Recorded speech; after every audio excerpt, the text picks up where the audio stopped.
de buscar a Deus e de estar na casa do Senhor. Abra sua Bíblia em Romanos 7, a partir do versículo 24. A partir não, o versículo. Vou ler apenas esse versículo. Romanos 7, 24.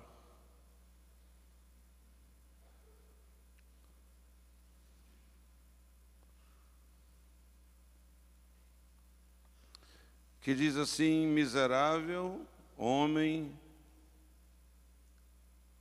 que eu sou, quem me libertará do corpo sujeito a esta morte?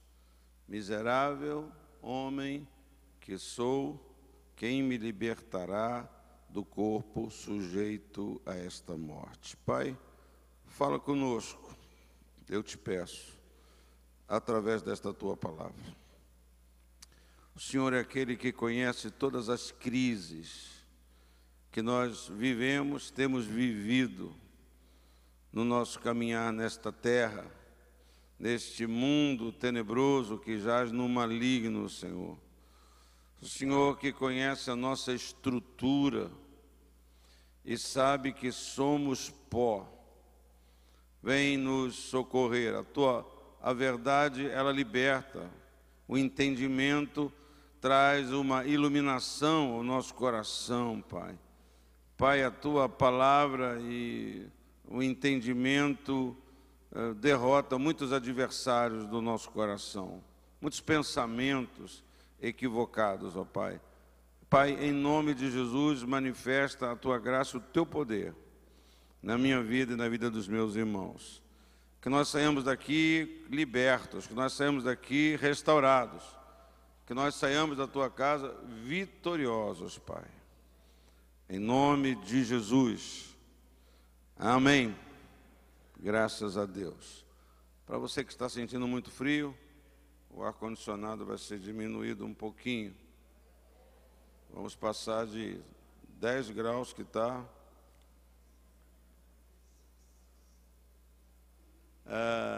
Está tudo bem, você só deve entender que num agrupamento como esse aqui, com esse número de pessoas, num templo que não tem janelas, então é necessário um ar-condicionado para derrotar os vírus, não é?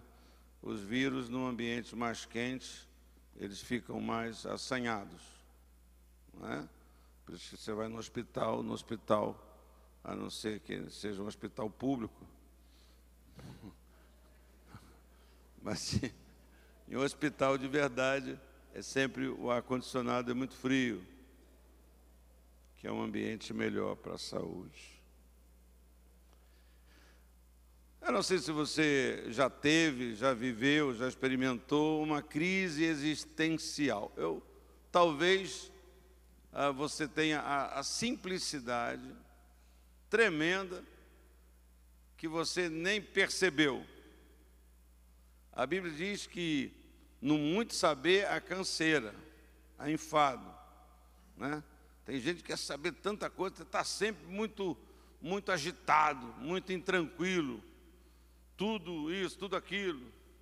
Outro dia eu estava não me lembro quanto tempo tem, eu estava num desses restaurantes de quilo, e estávamos andando ali com prato e pegando as coisas, e eu disse para a pessoa que estava comigo: sabe quando você descobre que você está ficando velho? É quando você não come mais por prazer. Quando você é jovem, você come pelo sabor. Mas quando você chega numa certa idade, você começa, quando está no quilo, a dizer assim: beterraba é bom para o sangue, não sei o que, esse é bom para ir. Você tem pressão alta, isso aqui para pressão alta é muito bom. Você deve botar muito alho. De vez em quando eu ando com alguém assim, fica me dizendo as propriedades medicinais dos alimentos. Isso é sinal que você já está chegando numa certa idade. Porque quando você é jovem, você não quer saber disso. Isso aqui é picanha. E qual é a parte que você gosta mais? É aquela bem da gordura. Come por satisfação, não tem essas preocupações. Eu não sei se você, então, voltando aqui ao meu assunto, só falei isso para abrir o seu apetite, né, sobre a picanha. Se você tem essa consciência de crise, já passou por uma crise existencial. Isso foi falado muito durante um período aqui no Brasil. Eu estou com uma crise existencial. E eu quero dizer para você alguns sintomas de crises existenciais. Não é? Eu não sei se você saberia definir o que é uma crise existencial. Talvez você que já viveu uma crise existencial, que já viveu várias, que talvez esteja passando por uma crise existencial agora. Você sabe o que sente, mas não sabe definir com palavras, não sabe explicar. Eu anotei aqui uma definição que é a seguinte: um momento no qual o ser humano questiona os próprios fundamentos da sua vida. Se esta vida possui algum sentido, se esta vida possui algum propósito, possui algum valor, né? É aquela sensação de inadequação. Você não se sente adequado, você não se sente no seu lugar, você não se sente confortável onde você está, no que você faz. Você tem uma crise. Eu acho que eu não sou daqui, eu acho que eu não sou desse lugar, né? Eu acho que eu não pertenço a esse meu mundo. Você está insatisfeito, as coisas estão aparentemente bem, você come, dorme, paga as contas, mas você tem uma insatisfação interior.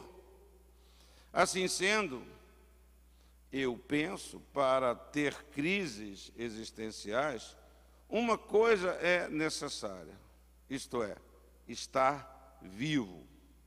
Quem não tem algum tipo de crise existencial em algum nível é quem já morreu.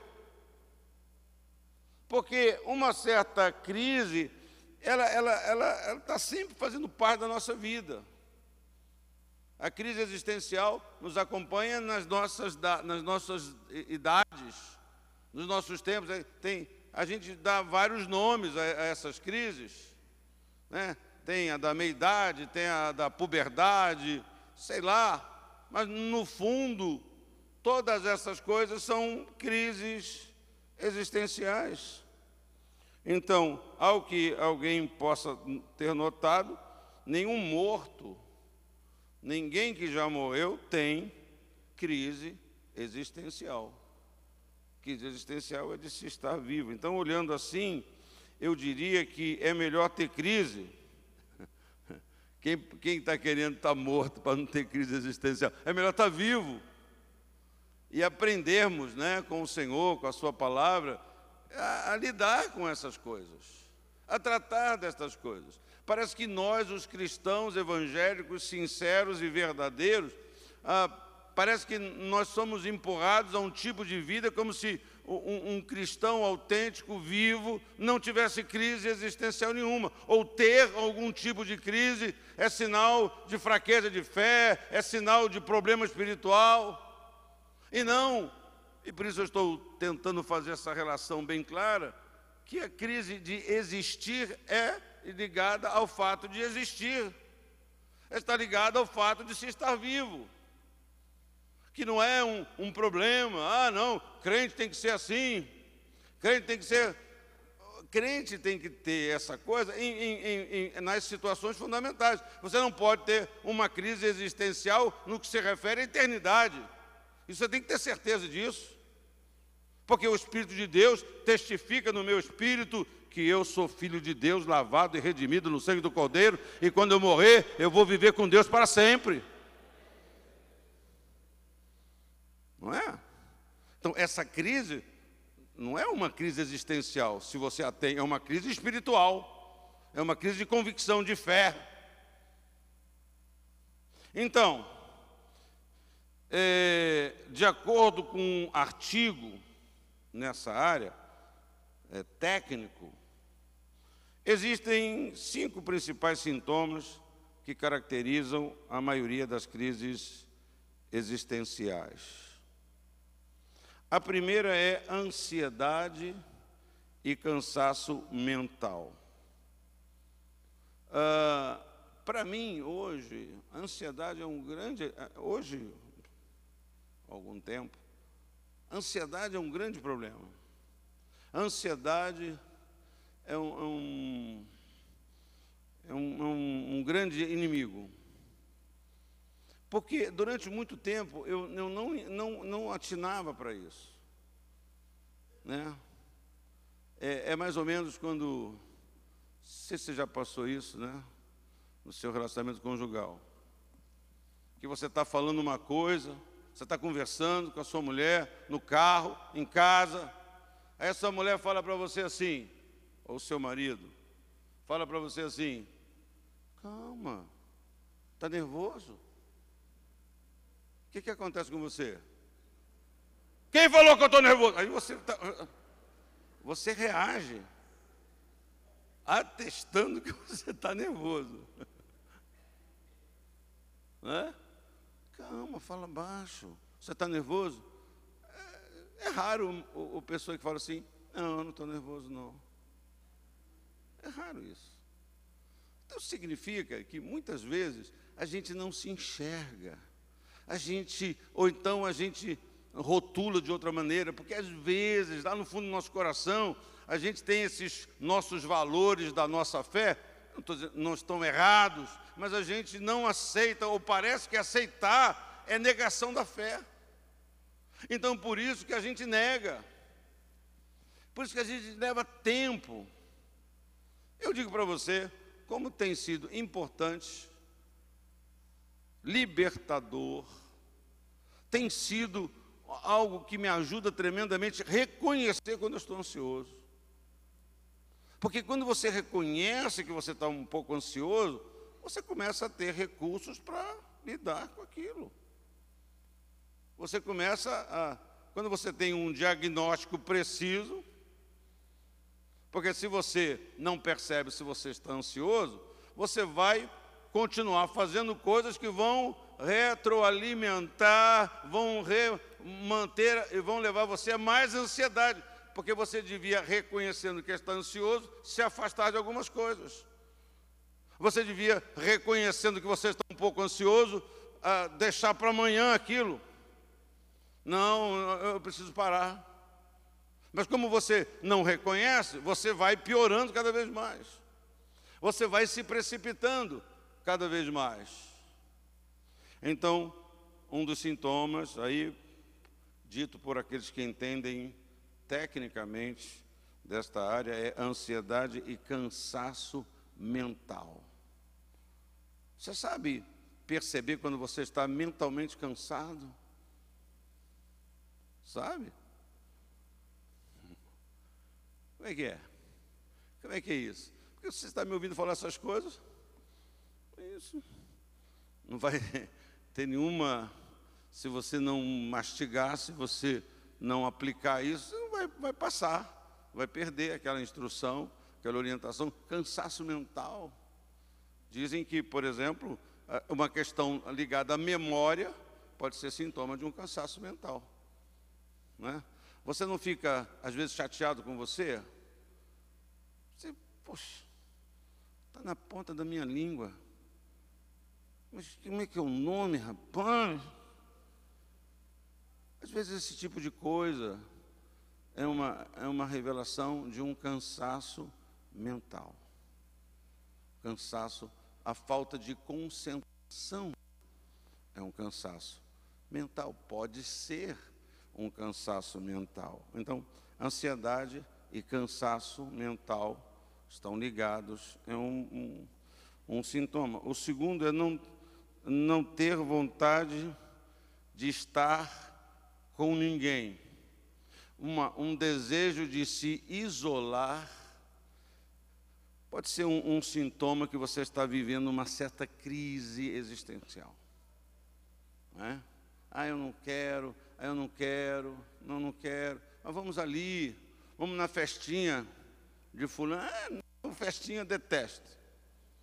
Mas vamos no culto. Mas quem é que vai na igreja? Não, o Bispo Miguel. Não, pelo amor de Deus, não aguento mais o Bispo Miguel. Então, às vezes não, os entendidos dizem que esse desejo de se isolar pode ser para você uma dica de que você está vivendo algum tipo de crise. Você está insatisfeito com a sua aparência, com o seu casamento, com o seu emprego, alguma coisa da sua vida. Terceiro ponto é pessimismo e desânimo. A pessoa que está vivendo uma crise existencial não é uma pessoa animada, não é uma pessoa que está vibrando. Uma pessoa que quem tem dirigido e influenciado seus passos, suas decisões, é desânimo, é pessimismo. Vamos fazer assim, não. Olha, vamos pegar uma praia, vamos pegar um sol. Não, mas chegar lá pode chover. A pessoa é pessimista. Como é que é a pessoa animada? Como é que é a pessoa? Né? A minha mulher chega a mim e fala assim, vamos na praia. Cara, já está tudo nublado. E está mesmo. Não, mas quando chegar lá, vai abrir o sol. Aí 2 minutos abre uma nuvenzinha, passa a ver um solzinho. Está vendo como é que Deus me ama? Abriu o sol. 5 minutos.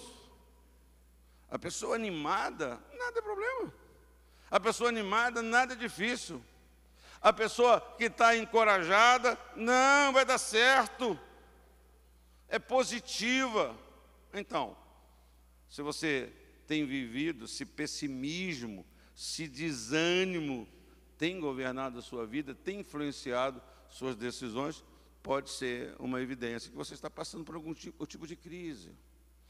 Quarto é quando você se sente perdido no mundo. Você se sente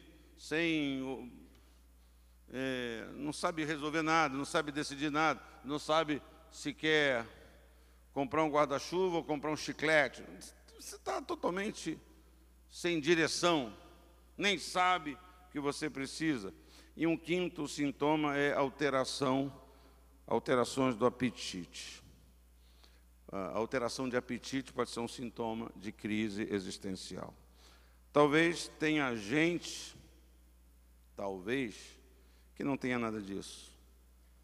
Na longa estrada da vida, parece que alguns têm uma capacidade de acionar um tipo de piloto automático e navegam numa velocidade controlada e aparentemente nada as abalam.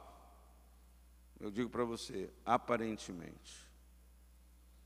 Pode ser que tenha alguém assim, mas eu não acredito. Pode ser que, aparentemente, alguém nunca é abalado por nada. Como eu usei esse exemplo, não sei se você já dirigiu um carro com piloto automático, você aperta um botão, você bota 60 km, você bota 100 km, e você não precisa nem pisar no acelerador. O carro vai ali naquela velocidade. Tu bota lá 70, a velocidade é 100, tu bota 90, tu vai lá. Parece que pode se fazer assim com a vida. Aparentemente tem alguém que está sempre, mas lá no fundo, eu não acredito que existe alguém que não sofra influência de coisa alguma.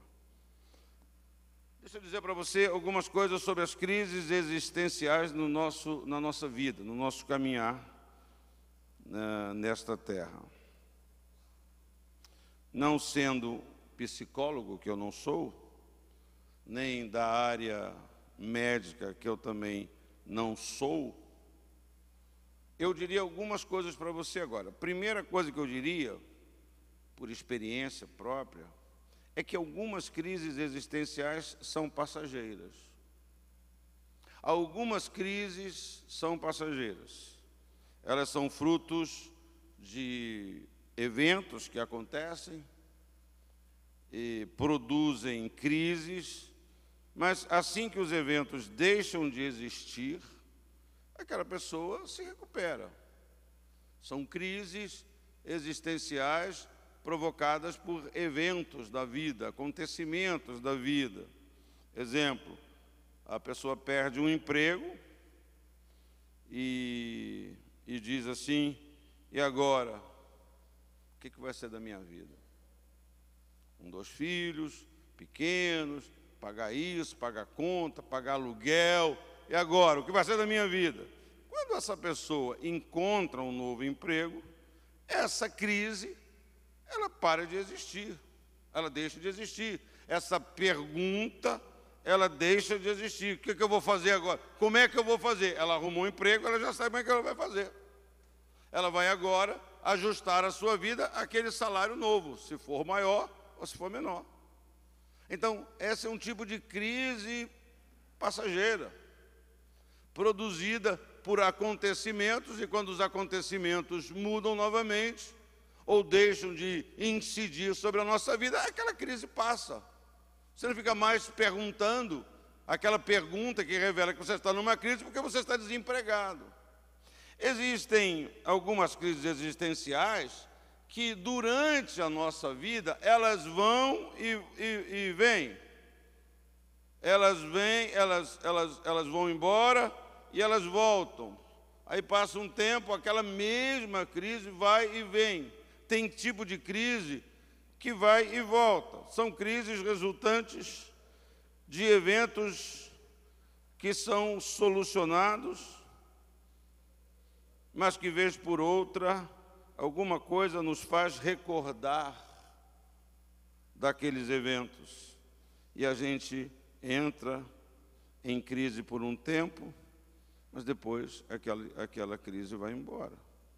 Aí, passado um tempo, você volta a se lembrar daquilo, e aquele sentimento torna a vir. E aí, depois ele vai embora de novo. Então, tem um tipo de crise que vai e volta, né? Às vezes, essas crises são muito relacionadas aos relacionamentos interpessoais, entre as pessoas, né? Essa coisa que envolve o perdão. Muitos de nós já entendemos que quem perdoa esquece. Não necessariamente. Eu costumo dizer que quando você perdoa, não é que você esquece, é que para de doer, para de incomodar. Enquanto você não perdoa, você fica atormentado. Você não vai esquecer. Como é que vai esquecer? Né? Na nossa mente, a nossa memória, ela não tem uma tecla delete. A nossa memória, ela é acumulativa. Ela é acumulativa. Então, as memórias são como, se você pudesse imaginar o sistema da memória, se você pudesse imaginar, é como uma pilha de folhas. Então, acontece um evento na sua vida, então ela é representada por essa folha. E aí acontece outro, acontece outro, acontece outro. Olha para o irmão do lado, dá uma tirada na ideia dele, na idade dele. Fala: nossa, está com uma pilha já. A minha memória acumulativa tem 62 anos de eventos, todo dia. Imagina, da placa do meu carro, do meu endereço, dos endereços em que eu morei, do meu CEP. São várias informações. Eu não me lembro mais do endereço da minha primeira casa. Primeiro endereço, lembrei, Rua Afonso Cláudio. Olha aí, está vendo como é que é a memória? Essa informação, eu não recorro a ela há 30 anos ou mais. Eu sei, graças a Deus, o endereço da minha casa hoje.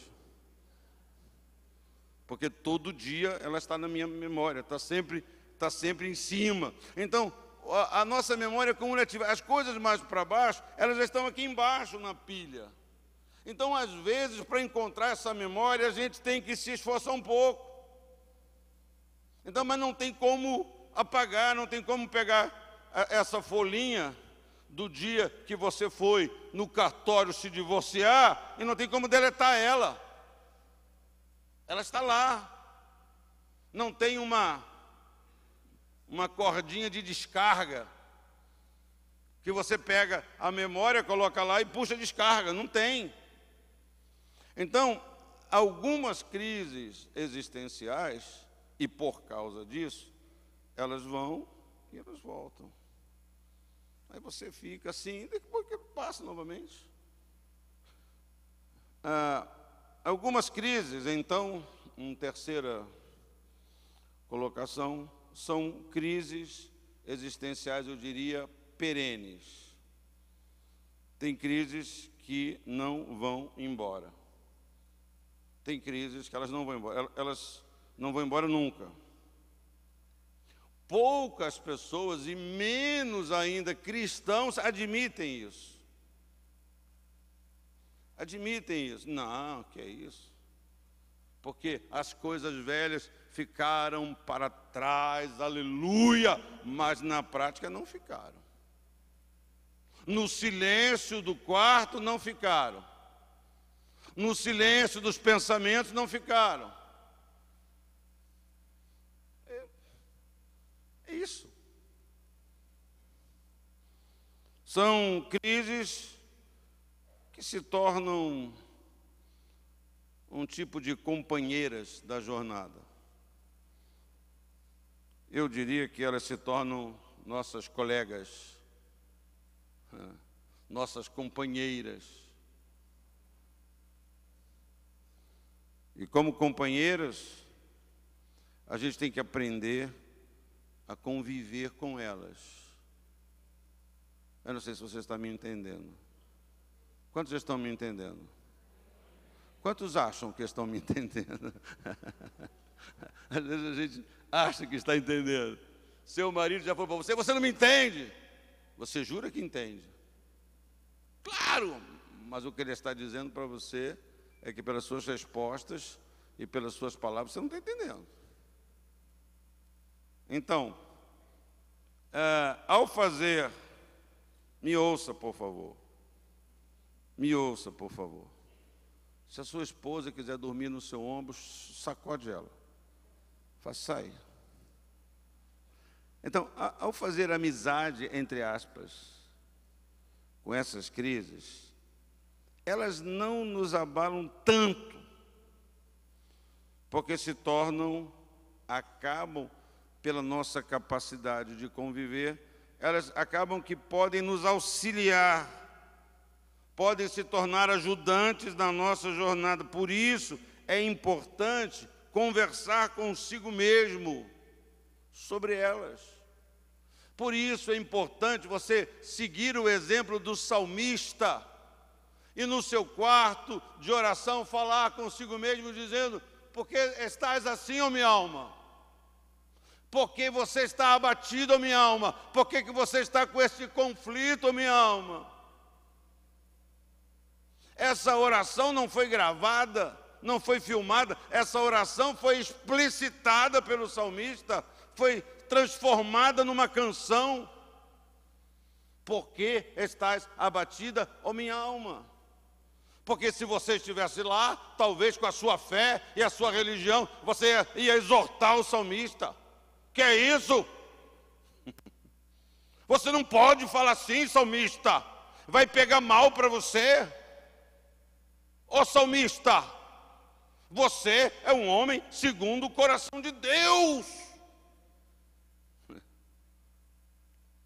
Mas lá está ele dizendo: por que você está assim, minha alma? Por que você está assim? Então, por isso é importante você entender isso, entender essa diferença, entender que as crises existenciais fazem parte do nosso caminho e que nós precisamos aprender e saber a lidar com elas. a saber tratá-las, para que elas não se transformem em outras coisas. Não tem ninguém que sabe tudo, que vai prever tudo que vai acontecer na sua vida já está preparado. Não sabemos. Nós todos aqui já passamos por coisas na nossa vida que nós nunca esperávamos passar. Com o esposo, com o filho, com o pai, com a mãe, com o irmão. Aquele meu irmão que eu mais ajudei. Desgraçado. Aí você vai já está na maldição. Tamanha a sua decepção. Porque nós não esperamos. Não existe esta pessoa que tem a sua vida toda controlada, toda programada. Não existe. Não tem. E são essas surpresas nos seus mais diversos níveis que nos jogam nestas crises. Pequenas, maiores, menores, duram mais tempo, vêm e vão embora para nunca mais voltar. Vem, volta, fazemos uma coisa, ouvimos uma palavra e voltamos. Você já me ouviu falar sobre a crise de Pedro, fracasso de Pedro. Pedro está sentado, esquentando as suas mãos ao redor de uma fogueira. E ao redor daquela fogueira, ele nega Jesus 3 vezes. Ao redor de uma fogueira. Então você imagina, aí Jesus morre, é crucificado, ressuscita. E aí Jesus já está na beira do mar e Pedro já está pescando com os discípulos. Aí Jesus os chama: ei, vem comer. Aí tem uma fogueira e tem um peixe já. Jesus não pediu para pegar o peixe deles para fazer aqui. E Jesus chama, e Pedro é o último a vir, ele pula na água, ele vem por último. Aí Jesus senta ali ao redor daquela fogueira. E aí, ao redor daquela fogueira, Jesus pergunta para Pedro: Pedro, tu me amas? Jesus repete um ambiente onde Pedro tinha negado. E quantas vezes Pedro negou Jesus? 3 vezes, antes que o galo cantasse. E quantas vezes Jesus perguntou para ele se o amava? 3 vezes. Então, o que acontece é que quando Pedro novamente vai comer peixe, ou vai no Festa Vida da igreja, ou vai num lugar que tem uma fogueira, ele não lembra a lembrança não é da negação, a lembrança é da restauração. Então, Jesus cuidou desse aspecto, eu diria, psicológico de Pedro. Psicológico de Pedro. Porque enquanto nós estamos nesse corpo, nós temos alma, mente, emoções, memória.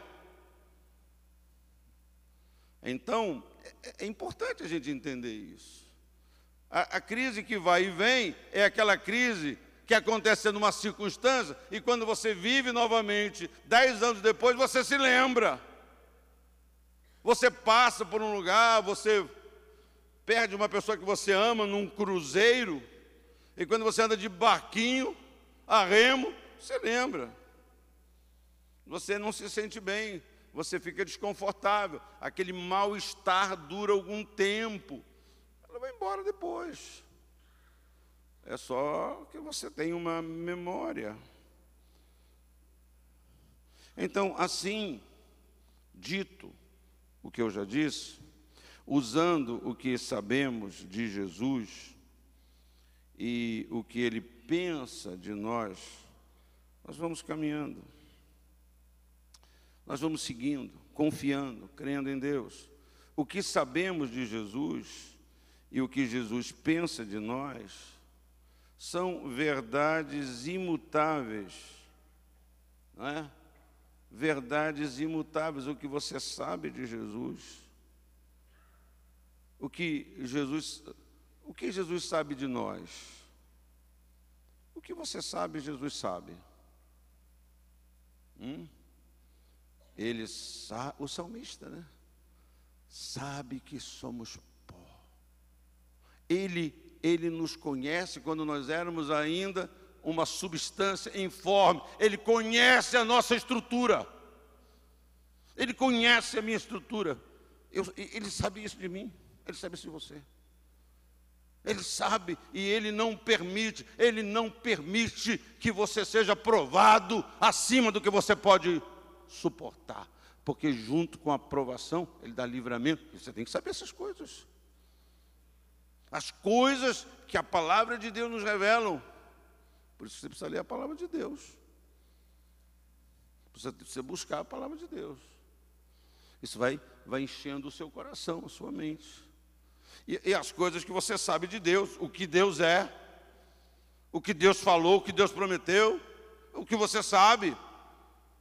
Ah, meu Deus, como é que eu vou fazer? Porque não, eu nunca jamais te abandonarei. Eis que eu estou com você todos os dias até o final. Você tem que saber isso. Está difícil, está assim, mas Deus está comigo aqui. Eu não estou vendo, não estou sentindo, e nem precisa, porque o justo viverá pela fé, não pelo que sente, mas pelo que ele acredita. Então, se a crise questiona essas coisas, diga para ela que está tudo bem. Diga para ela. Paulo falou isso, né? Eu sei passar fome e sei viver em abundância, eu sei os extremos, eu sei que tudo posso por aquele que me fortalece. Se a crise questiona, se a crise existencial tenta te deslocar, tenta fazer você tropeçar, tenta influenciar nas suas decisões, você precisa dizer para a crise que eu sei em quem tenho crido. O que você sabe de Deus? Eu sei em quem tenho crido que Ele é poderoso, que Ele é fiel, para guardar o meu depósito até o último e final dia. Provavelmente teremos que dizer isso para a nossa alma até o fim da nossa vida. O problema de alguns de nós, sabe qual é, irmão? Nós falamos muito estas coisas para os outros e pouco para nós. Você fala para o outro. Confia, irmão. Não é? Não desiste, irmão. Não desanima, irmão. Mas quando você está em algum tipo de crise, você fica lá. Ah, poxa, podia vir alguém aqui me animar. Você, fala para você mesmo. Ou, porque está assim, ó minha alma? Você não devia estar assim. Você devia estar diferente. Mas nós ficamos lá numa autocomiseração, numa autoflagelação, sei lá. Ficar lá numa curtição doentia da nossa incredulidade, da nossa fragilidade. Ao invés de, eu vou me levantar. Eu vou me levantar. Não foi o que o pródigo falou, comendo pão? Eu vou para a casa do pai agora. Eu vou para lá. Eu vou tomar uma decisão. Então, é o que você sabe. Então, às vezes, as crises, irmãos, vêm nos revelar que a gente ainda não sabe nada. Ou sabe pouco. Sabe pouco de Deus. E sabe pouco do que Deus sabe de mim. Ou, eu já citei isso várias vezes aqui, gosto mais desse texto lá de Hebreus 11. Pela fé entendemos o mundo foi criado. Ah, não, o mundo não foi criado, é a evolução, é o Big Bang, é a grande explosão. Pela fé nós entendemos o mundo foi criado. Você sabe como é que eu trago esse versículo para mim? Eu trago ele para mim assim: se pela fé eu entendo o mundo foi criado, pela fé eu entendo tantas outras coisas. Pela fé eu entendo um monte de coisa. Pela fé eu entendo que Deus está comigo, mesmo que parece que não está. Pela fé eu entendo isso. Isso é claro. Sabe o que é entender? Entender é algo ficar muito claro para você. Não é?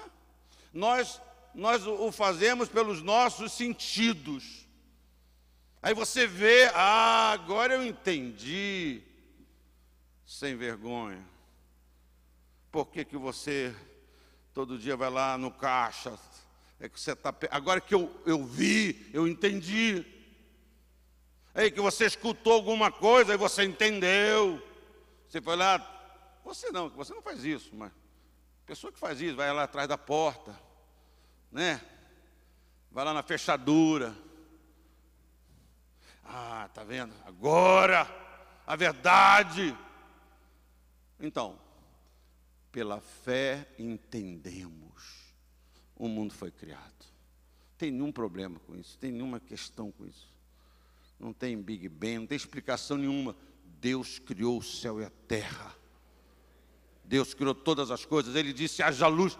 É pela fé que eu entendo isso. Então, por isso que eu estou dizendo para você que provavelmente teremos que dizer isso à nossa alma até o final da nossa vida. Agora, se chegamos num ponto em que, vou dizer a amizade que eu já disse, mas a convivência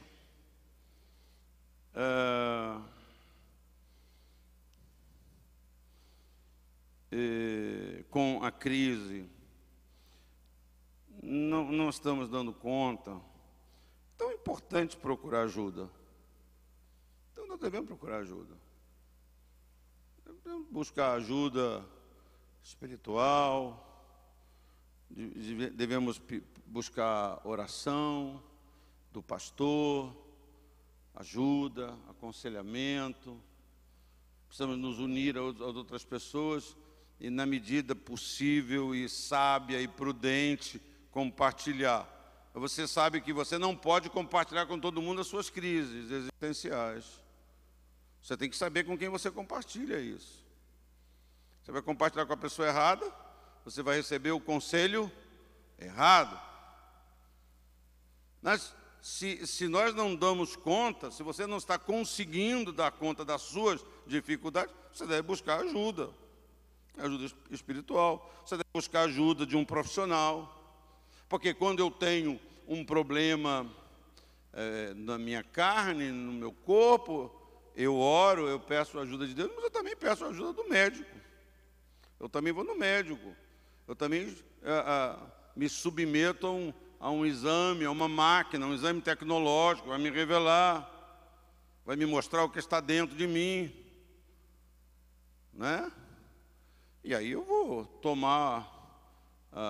me submeter a um tratamento que é de revelação dos homens, é de conhecimento dos homens, que comprovadamente vai corrigir o meu problema físico. Então, também eu vou pedir ajuda à minha igreja, ao meu pastor, aos meus irmãos, ao meu irmão mais chegado, e também, se for necessário, eu vou pedir um apoio de profissionais, de amigos verdadeiros, que são bênçãos de Deus na nossa jornada. Não tenha o menor receio de dizer, eu preciso de ajuda. Eu preciso de ajuda. Às vezes, o nosso orgulho, ou a nossa, desculpe a palavra, forte, arrotamos uma fé, falamos com força. E aí, como é que a gente vai chegar depois e falar assim, eu preciso de ajuda? Porque você já viu alguém falar assim, ei, vem cá, vem falar com você, que eu preciso da sua ajuda. Não. Dizer eu preciso de ajuda, já estamos quebrados, não, irmão? Tanto que você não quer falar no microfone. E se alguém quer falar no microfone para pedir ajuda para todo mundo, não é verdade, é golpe isso. É golpe. Porque quem quer ajuda por uma situação assim, chama no canto. Não é? Preciso de ajuda. Isso é uma declaração que já está quebrantada. Então, por isso que eu não sou intimidado por ninguém que vem, não, porque o senhor tem que me ajudar. Tenho não. Tenho não. Passo fora. Se você vem com essa cabeça, está tudo errado. Quem quer ajuda, quem precisa de ajuda, não age assim. É golpe. Então, finalmente, eu diria que a vida com as crises existenciais é o sinal mais profundo da nossa humanidade.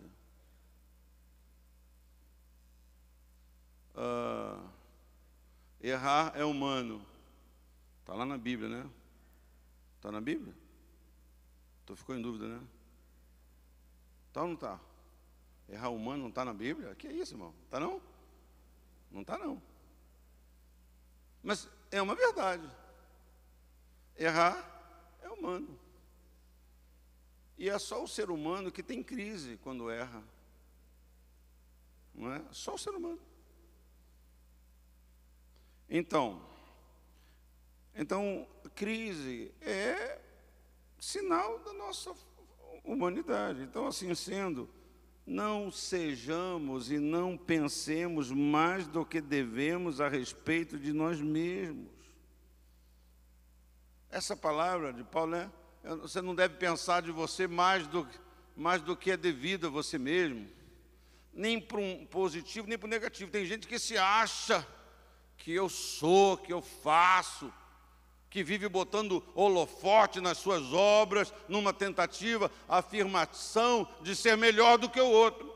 Não pensa de você mais do que você é. Fala para o irmão do seu lado: você não é melhor do que ninguém, bonitão. Fala bonitão para dar uma quebrada na palavra. Você não é melhor.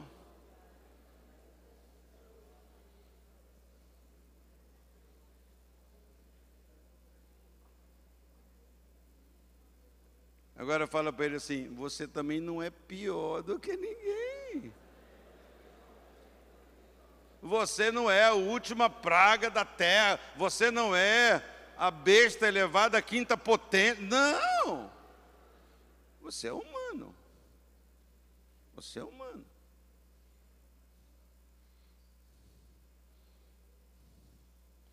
É humano ser humano. Tem nada mais humano do que ser humano. Amém, irmãos? Vamos orar? Vamos ficar de pé?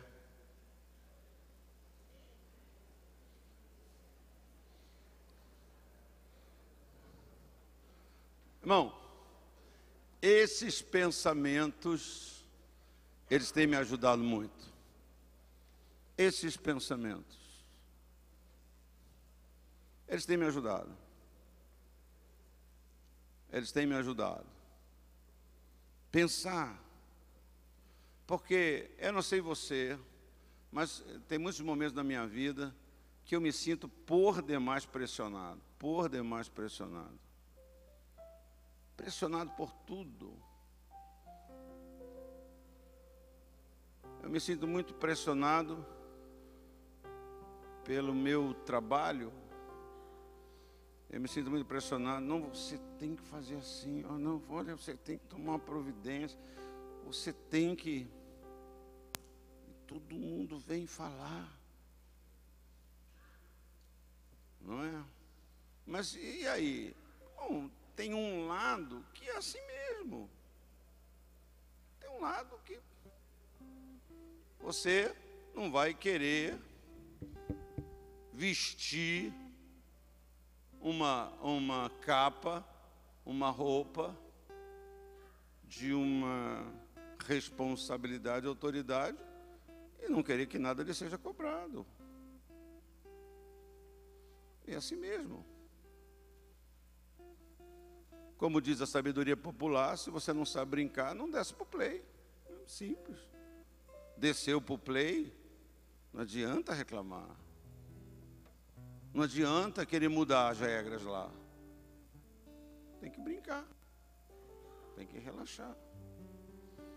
Mas eu estou dizendo para você que, às vezes, você que tem uma responsabilidade, você não precisa. Não é que eu quero me livrar das responsabilidades, mas é que não precisa aquela cobrança. É como sua mulher, todo mês, não é o caso da minha, graças a Deus, e ela também devia dizer graças a Deus, mais do que eu. Não é o caso da minha, a sua mulher fala assim: você pagou a conta de luz? Ah, paguei, querido. Aí no outro mês ela fala: você pagou a conta de luz?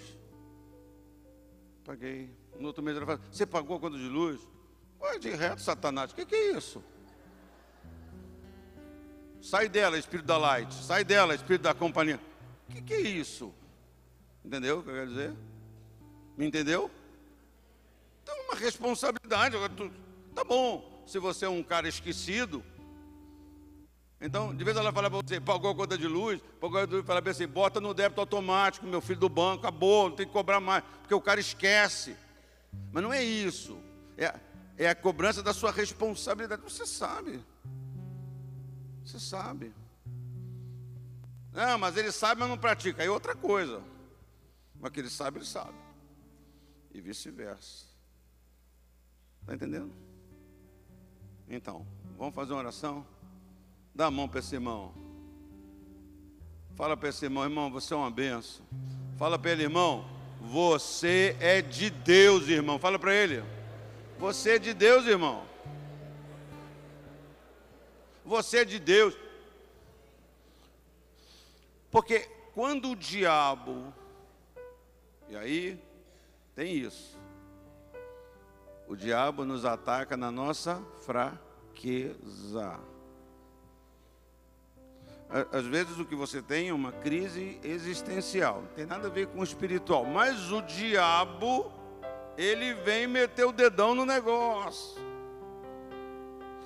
O inimigo vem, aí você tem que conhecer a voz do Senhor e discernir a voz do seu adversário. Como que você faz isso? Bíblia. Bíblia. Você tem que discernir. Que conversa é essa? Não é não? Que ideia é essa? Não, se você é filho de Deus, pula daqui de cima. Que conversa é essa? Jesus não caiu nisso e você também não vai cair nisso, é. Você tem que dizer: não, está escrito. Eu sei o que está na palavra de Deus.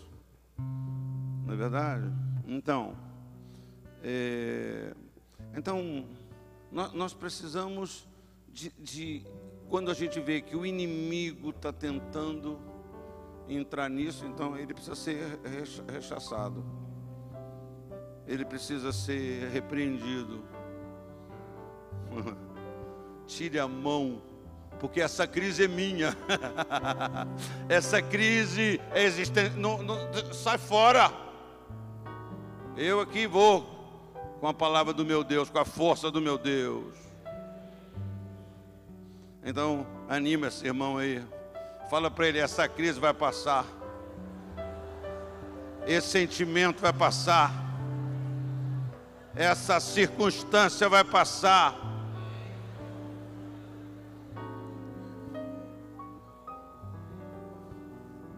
Entenda, vença, suplante, ultrapasse, com a graça de Deus. Faça uma oração pelo seu irmão. Não faça uma oração por você, faça uma oração só pelo seu irmão. Mesmo que você esteja no meio da maior crise, ore por ele. Ore por ele. Pai, aqui está minha irmã, aqui está meu irmão. Eu peço que ele seja fortalecido no Senhor. Eu peço que ele seja fortalecido na sua palavra. Eu peço que o Senhor o guarde do mal. Eu peço que o Senhor encha ele do Espírito Santo. Eu peço que o Senhor dê a ele fome e sede da tua palavra. Eu peço que o Senhor guarde a sua mente, o seu coração, os seus sentimentos, as suas emoções, a sua alma. Alivia, refrigera a alma do irmão. Derrama o teu azeite, derrama o teu óleo. Derrama a tua palavra poderosa. Enche de paz. Faz esse irmão saber que está tudo bem, que reina o Senhor, governa o Senhor, acima de tudo e de todos. Ele é o Rei da Glória, santo, perfeito, maravilhoso, que nos ama, que cuida de nós, pastor da nossa alma, aquele que nos apacenta, aquele que nos toma pela mão, aquele que nos segura, aquele que vem e diz: não tenha medo, meu filho, não tenha medo, minha filha, porque tu és meu, tu és minha, a tua vida está nas minhas mãos, das minhas mãos ninguém pode roubar, porque sou Deus zeloso, Deus que velo pela minha palavra. Eu sou aquele que te guarda. Eu sou aquele que te guarda.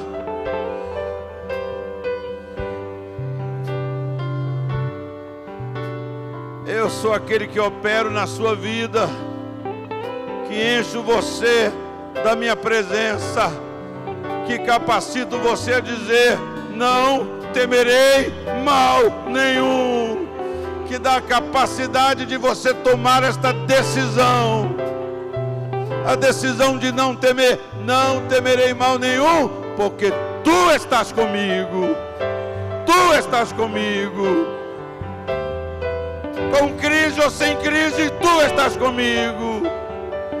Tu és aquele que me guarda, que me conduzes pelo caminho da vida,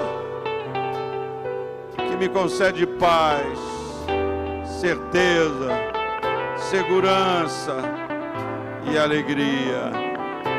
Obrigado pela vida do meu irmão. Que ele saia daqui mais abençoado do que eu vou sair.